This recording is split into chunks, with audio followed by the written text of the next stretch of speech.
Ya, assalamualaikum warahmatullahi wabarakatuh. Kali ini kita coba bahas teman-teman bicara tentang ini nih, konduktivitas. Nah, saya ambil soalnya lagi dari soal ujian nasional nih, yang udah pernah keluar tahun 2011.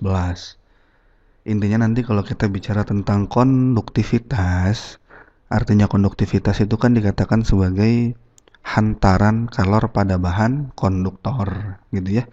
Nah, kita coba dulu soalnya ini kita baca yuk. Batang logam yang sama ukurannya tetapi terbuat dari logam yang berbeda digabung seperti pada gambar. Ini ada logam satu, itu ada logam dua. Ini disambung nih.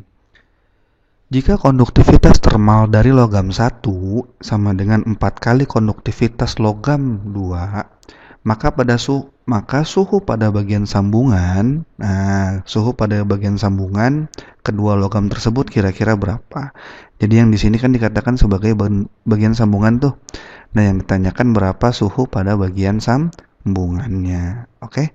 Kalau misalkan suhu bebas dari ujung batang pertama adalah 50 dan suhu bebas dari ujung batang kedua adalah 0 derajat Celcius. Oke. Nah, pelan-pelan.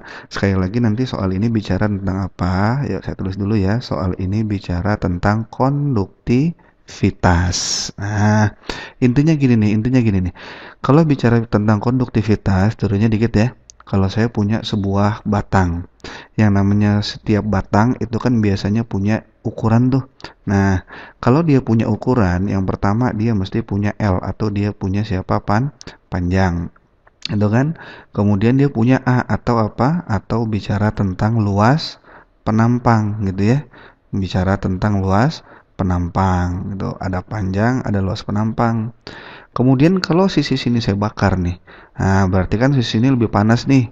Berarti anggaplah di sini ada T ujung 1 dan sisi sini pasti akan lebih dingin. Namanya T ujung 2. Maka kalau ini dibakar, otomatis suhu dari ujung 1 dengan suhu dari ujung 2 kan berbeda tuh. Maka muncullah yang namanya delta T atau selisih suhu antara kedua ujung batang. Kalau ini lebih panas, ini lebih dingin, otomatis kan kalor tuh merambat dari bagian panas menuju bagian dingin. Maka dikenal ada yang namanya konduktivitas, biasanya simbolnya H. Karena logam yang dipanaskan kan beda-beda, berarti masing-masing logam punya jenis, ada simbolnya juga K. Nah, K itu apa? K itu adalah konduktivitas termal dari suatu logam. Maka nanti untuk mencari nilai H, kita punya persamaan yang sederhana. H dirumuskan tinggal sama dengan Ka dikali dengan delta T dibagi dengan L, gitu ya. Nah, kapan rumus ini kita gunakan nih? Rumus ini kita gunakan nanti kalau misalkan batangnya cuma satu. Nah, tidak disambung. Nah, sekarang kalau ini batangnya ada berapa? Ada 2. Dan bicaranya disambung. Kalau bicaranya disambung, maka nanti kita punya prinsip. Kalau yang kedua gitu ya, kita bicara tentang apa? Sambungan antara dua logam gitu ya. Maka berlaku prinsip konduktivitas dari logam 1 harus sama dengan konduktivitas dari logam 2. Maka nanti kita coba yuk. Nah, untuk mengerjakan soal yang ini kita pakai yang pertama konsepnya adalah sambungan antara dua logam. Pelan-pelan.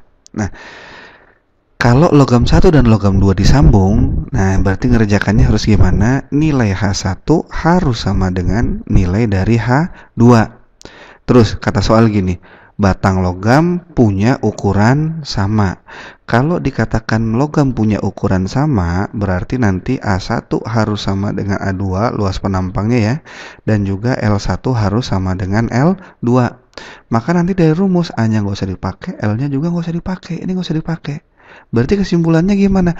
Oh, berarti kalau H1 sama dengan H2, boleh kita katakan, maka nanti tinggal sama dengan K1 dikali dengan delta T1 gitu ya.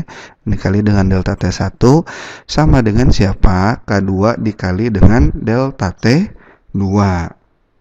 Oke. Nah, kata soal gini, konduktivitas termal logam pertama 4 kali konduktivitas logam termal kedua. Berarti yang bisa kita simpulkan apa? Ternyata K1 nilainya sama dengan siapa? 4K2.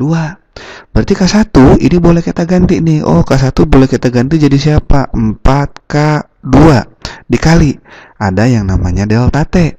Kalau delta T kan katanya selisih suhu antara dua ujung batang tuh. Nah, cara penulisannya gini.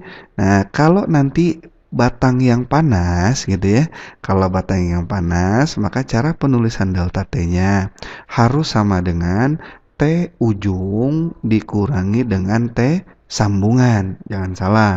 Tapi kalau benda yang nanti atau logam yang lebih dingin gitu ya, maka penulisannya harus dibalik gitu ya. Delta T-nya harus sama dengan T sambungan dikurangi dengan T ujung. Oke?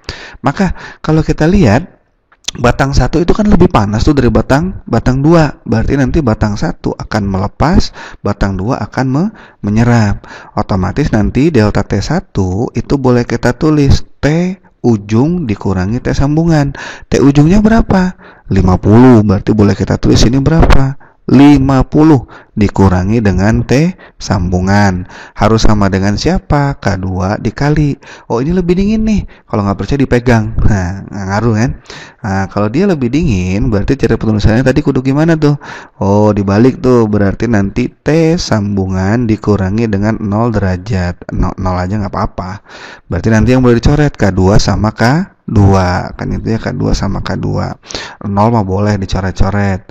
Dikali ini ke dalam, berarti 4 dikali 50. Berarti 4 kali 50 kan 200 tuh. Dikurangi dengan siapa? 4 TS, nilainya sama dengan TS. Oke. Nah, 4 TS-nya pindah ke sini nih. Berarti 200 nilainya sama dengan siapa? 5 TS. Otomatis kan kita bisa dapat nilai TS tuh. Tinggal sama dengan berapa? 200 dibagi dengan 5. Maka biasanya berapa? 40 derajat Celcius. Oke. Berarti dari soal jawabannya yang mana ya? Yang B. Nah, itu sedikit bicara tentang konduktivitas. Mudah-mudahan bisa bermanfaat. Assalamualaikum warahmatullahi wabarakatuh.